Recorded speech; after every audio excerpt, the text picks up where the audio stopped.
Près de 2 après la présidentielle de 2020, Albert Mabry-Twaqueus révèle avoir quitté clandestinement le pays en pirogue après la création du Conseil national de transition, CNT. Le jour où j'ai fui Abidjan en pirogue pendant la crise électorale de 2020, le 3 novembre 2020, j'étais chez moi, à Abidjan. La présidentielle venait d'avoir lieu, les résultats officiels devaient tomber incessamment, et nous avions déjà annoncé que nous ne les reconnaissions pas. La veille, l'opposition dont je faisais partie à l'époque avait proclamé le Conseil national de transition, CNT. Nous devions tous nous retrouver chez Henri Konan Bédier pour lui donner un contenu et le structurer. Je m'apprêtais à me mettre en route quand on m'a informé que la maison de l'ancien président avait été encerclée par la police. J'ai tenté de joindre ses services du protocole et de sécurité. Personne ne décrochait. J'ai ensuite essayé de joindre Maurice Kakou-Gikawe, le secrétaire exécutif du Parti démocratique de Côte d'Ivoire, PDCI. Sans succès non plus. J'ai alors compris que je ne devais pas y aller.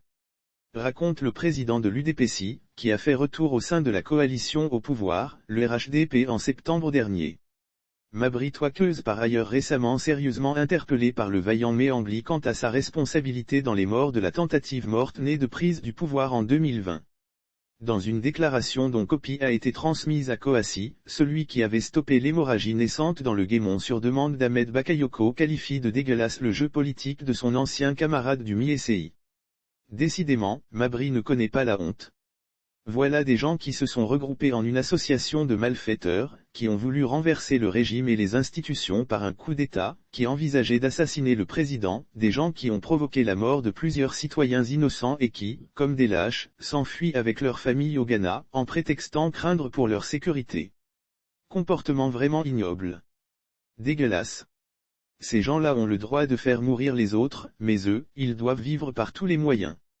Vraiment triste, les mots de l'ancien président du Conseil régional du Guémon en disent long sur l'ambiance politique qui règne dans le Grand Ouest à l'approche des locales de 2023. Près de 2 après la présidentielle de 2020, Albert Mabry-Twaqueus révèle avoir quitté clandestinement le pays en pirogue après la création du Conseil national de transition, CNT. Le jour où j'ai fui Abidjan en pirogue pendant la crise électorale de 2020, le 3 novembre 2020, j'étais chez moi, à Abidjan. La présidentielle venait d'avoir lieu, les résultats officiels devaient tomber incessamment, et nous avions déjà annoncé que nous ne les reconnaissions pas. La veille, l'opposition dont je faisais partie à l'époque avait proclamé le Conseil national de transition, CNT. Nous devions tous nous retrouver chez Henri Konan Bédier pour lui donner un contenu et le structurer. Je m'apprêtais à me mettre en route quand on m'a informé que la maison de l'ancien président avait été encerclée par la police. J'ai tenté de joindre ses services du protocole et de sécurité. Personne ne décrochait. J'ai ensuite essayé de joindre Maurice Kakou-Gikawe, le secrétaire exécutif du Parti démocratique de Côte d'Ivoire, PDCI. Sans succès non plus. J'ai alors compris que je ne devais pas y aller. Raconte le président de l'UDPSI, qui a fait retour au sein de la coalition au pouvoir, le RHDP en septembre dernier.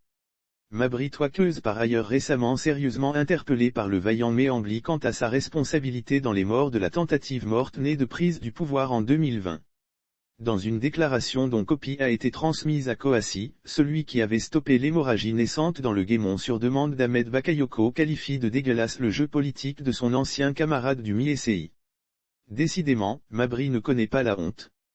Voilà des gens qui se sont regroupés en une association de malfaiteurs, qui ont voulu renverser le régime et les institutions par un coup d'État, qui envisageaient d'assassiner le président, des gens qui ont provoqué la mort de plusieurs citoyens innocents et qui, comme des lâches, s'enfuient avec leur famille au Ghana, en prétextant craindre pour leur sécurité. Comportement vraiment ignoble. Dégueulasse. Ces gens-là ont le droit de faire mourir les autres, mais eux, ils doivent vivre par tous les moyens. Vraiment triste, les mots de l'ancien président du Conseil régional du Guémon en disent long sur l'ambiance politique qui règne dans le Grand Ouest à l'approche des locales de 2023.